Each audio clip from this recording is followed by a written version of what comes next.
Hey, what is good, guys? My name is DFree, and welcome back to the channel. Today we have another Dragon Ball Super / Dragon Ball just in general discussion video. Matter of fact, let's just encompass anything that you can ever have a genuine appreciation for and be able to criticize. So let's look at it from that perspective. But today I have, once again, the one and only Real to Real on the channel with me. How you doing, bro? I'm good, man. Thanks for having me on the channel again. No problem. So as I was saying, guys, we're going to be talking about the difference between hating on something and criticizing something. I think that, let's just talk about Dragon Ball here for a moment, because a lot of our fan base is Dragon Ball fans. I think that a lot of people kind of get it misconstrued. They think about it as, somebody saying, oh, Super didn't do this right, so this person is hating on the show. Why don't you just turn off your brain when you watch the show? Why don't you stop thinking about this and that and this plot hole and this and that and just enjoy the show? I think a lot of people don't really understand how that really works. It's a different thing to say, hey, Super shit, excuse my language, or to say, hey, Super has so much potential. It's really bothersome to see them not capitalize on that potential. You know what I'm saying? I think a lot of people don't really understand that, Mark. You want to go ahead and jump in here, bro? Yeah, I mean, in terms of when it comes to like criticism versus hatred of a certain show, you have to look at it a very dynamic way where basically the one thing I hate about when people say, oh, you hate Super or you're just hating on it, you got to turn off your brain, stop being analytical with certain things like Dragon Ball Super. It's really obnoxious because Dragon Ball Super is not immune to any criticism in terms of storytelling. One thing I was telling you about this before we actually started recording was, look, anime for me, at least, is very personal because anime for me was when I was young, and I'm sure a lot of other people, one of the reasons that it stuck out was not because of the violence, not because of the blood or anything, because it was a genuine serialized story instead of an episodic story that was basically the bedrock of any television storytelling wise in the 90s and the 80s and all the times when we actually grew up. We didn't have shows like we did today. We had shows that actually in anime and Toonami actually told genuine stories. Didn't matter if it was 100 episodes, 200 episodes, 300 episodes into one story. It was a genuine story that was being told with layers and stuff, like one thing, storylines and everything carrying over to the other. We had that stuff, and Super just doesn't have that. And when we sit there and we overanalyze that stuff, yes, this is because we're actually older people now, and we've actually learned to appreciate story and to appreciate the dynamic of actually having how to tell a story, the way that you tell story from beginning to end and actually have it make sense, where you don't actually end up stepping on yourself from plot hole to plot hole to plot hole. Something like Super is actually doing. Super has a very dynamic story that is told from Dragon Ball to Dragon Ball Z. Now, a lot of people, you don't really count Dragon Ball GT in that, but definitely you count Dragon Ball and Dragon Ball Z, and it's completely either forgetting about it or shitting on all this stuff, and it's just so obnoxious to me. And when we go up here and we analyze and we criticize all this stuff, I don't understand the hate where you go, you don't overanalyze, don't criticize in that way. Super's not trying to compare to other shows like One Piece or My Hero Academia or Hunter or anything like that. Yes, it is. It is a story. It doesn't matter if they're not in the same shonen manga series or even just general storytelling method, whether it's comedy versus action versus drama versus anything else. It is trying to tell a story, and if it's trying to tell any story, if any story is put out there for the public to see, it is something that we need to criticize because we're fans. We're fans of the show. We put money, we spend money and all this stuff to actually support this series that we love. We deserve to criticize it. Definitely. No, I completely agree with you. I think that it's also important to note that, a lot of people are, younger audience, like you just mentioned. I know that, from my own perspective, like being younger, 14, 15 years old, I didn't look at it that way. It's a bit different as you grow up, 14, 15, 16 years old. You're just trying to enjoy the show. And I think that that's something that you can still do, but it's important to be able to, break it down and analyze it a certain way to where you're like, hey, hold on. They said this one episode, but they're completely contradicting themselves by saying this now. I think that a lot of people, it kind of gets lost on them that, these shows are legitimately trying to tell stories. You don't have to compare an anime to another anime, I'm gonna tell you something real. You can actually compare the storytelling mechanics in an anime to a real live show and say, hey, this show knows how to tell a story, because at the end of the day, they're both stories written by a person. It doesn't matter if it's live action or if it's an anime. It's just the reality is they're trying to accomplish something, and you have the right to criticize it as a fan of the show, whether you support it or not. Just being a fan of it, you have the right to dissect it and criticize it. And I think a lot of people don't really understand that.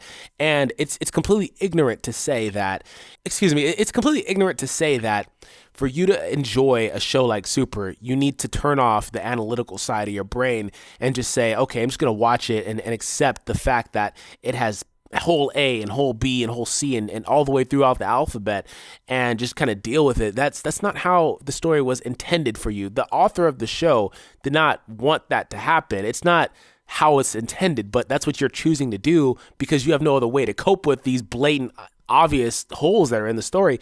And that's just with Super exclusively. I think that a lot of people just kind of get lost in all that, Mark.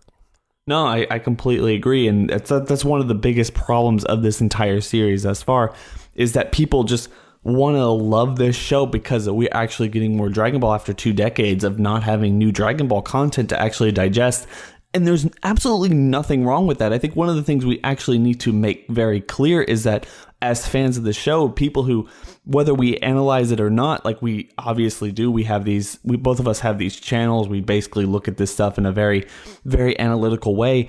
There's one thing to actually look at these two, like this actual perspective of this show and think, look, we love this show. We hope and we desire for the best of this show, but we're just not getting it. So we do get on here almost every single week, it feels like these days, actually going on and criticizing this show episode for episode. And it's not that these episodes are actually bad. They're great. For the last 10, 12, 13, 14 episodes of this show has been nothing but amazing. And the problem with that is it doesn't matter. It doesn't matter if I'm having fun watching one episode or another if the overall concept doesn't make sense and they just keep making logical leaps and bounds in order to make anything either plausible or make sense or anything. And I find a problem with that, then yes, I'm going to be overly critical of the show. And at the end of the day, I think, like you said, like it's just going to be nothing but kind of just a flash in the pan type of series.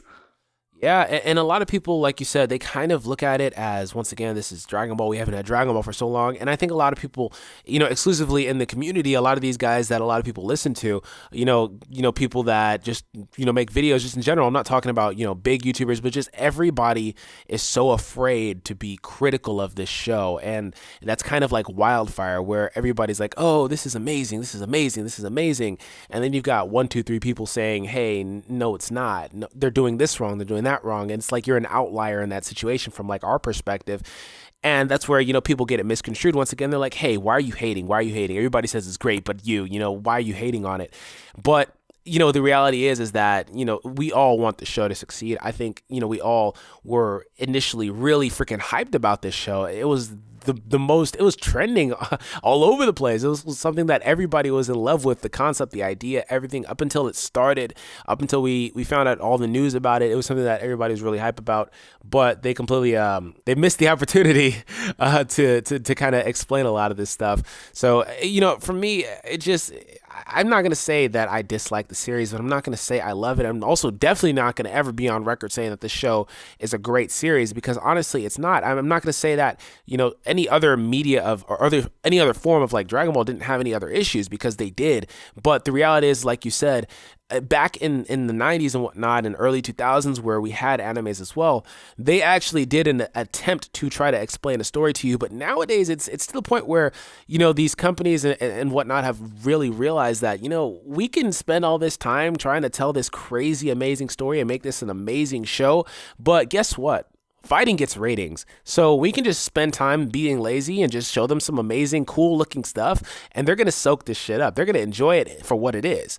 And I think that's a problem with it, is because they kind of established that mantra to where you have to do that with a show like Super exclusively. Oh yeah, I completely agree, and that's just the general problem with the series as a whole. I mean, we have this amazing story, like I said, from Dragon Ball to Dragon Ball Z that we've actually watched, and now we're at Super. And the problem with that is, I definitely think that once I go back and watch Super as a whole, in terms of watching Dragon Ball and then watching Dragon Ball Z in its entirety and then going in to watch Super, I'm going to actually love this show. I mean, like I said, most of the episodes of the series have not been bad. Like, they've been actually really fun to watch in the moment, but once you start actually analyzing it and thinking about, okay, where are we from episode 1 to where are we from episode 40, and realize that we're basically nowhere with no real outline for anything to happen in the future that's even remotely exciting. I don't care what anyone says about any upcoming tournaments or anything like that. It just feels like a blatant ripoff of either fan fiction or something like that with multiverse. It's, why are we even here? Like, what are we here to watch if not for just like blatant propaganda, if not blatant marketing, strategic storytelling that we're actually seeing, where Toriyama's just shitting out ideas left and right and character designs and all that other stuff. It's not what I paid to see. It's not what I want to see. It's not what I want from Dragon Ball. I want Dragon Ball to be dark. I want Dragon Ball to be gritty. I want Dragon Ball to be lighthearted for like what we've seen. But for the most part, I grew up with Dragon Ball Z.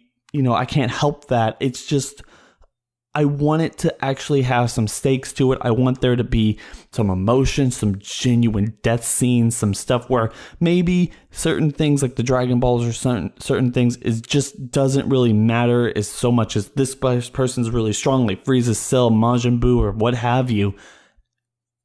And have there be meaning to what we're actually seeing, have there be stakes, and that's not what's happening in Super. That's what's never going to happen in Super. I've said it before, I'll say it a million times before. This whole series is just completely Toriyama taking a victory lap for having basically the best career in manga authorship history, and it's just, I don't think it's worthy of what we actually want as a fandom. No, I completely agree once again, Mark, with all your sentiments. Guys, I just want to let you guys know that once again, whenever you hear somebody, talking about the show, don't be so sensitive about it. I mean, that's the main thing in my perspective is like a lot of guys, I know you have nostalgia for the series. I know a lot of people, kind of look at it through like this lens where it can do no wrong. Toriyama can do no wrong. Goku can do no wrong with his crazy power-ups. Like nothing is wrong with the show, but that's the thing is, as, people that are here to give you content, it's our job to kind of dissect it, and anybody else that's willing to actually speak critically on it, I think that's an asset in the community, because once again, not a lot of people are really willing, whether it's, based on like appearance and how they look to their subscribers and stuff like that, and how they want to appear a certain way and not say anything negative. That's fine. I'm cool with that, but it's like, I think that you bring an extra element to the table when you can actually talk about that. So that's just pretty much where we're at, guys. Just let us know down below in the comments how you feel about, speaking critically about a show in general. Once again, it doesn't have to be Dragon Ball, but I wanted to kind of make this Dragon Ball centric because our fan bases, our audiences for our content is mainly Dragon Ball and stuff like that. But once again, it can be about anything, anime, real life, anything that you can actually criticize. I just want to know how you guys feel about that as well. But thank you, Mark, for joining me on today's video. Once again, it has always been a pleasure, bro. Yeah, it's always a pleasure. Thank you for having me.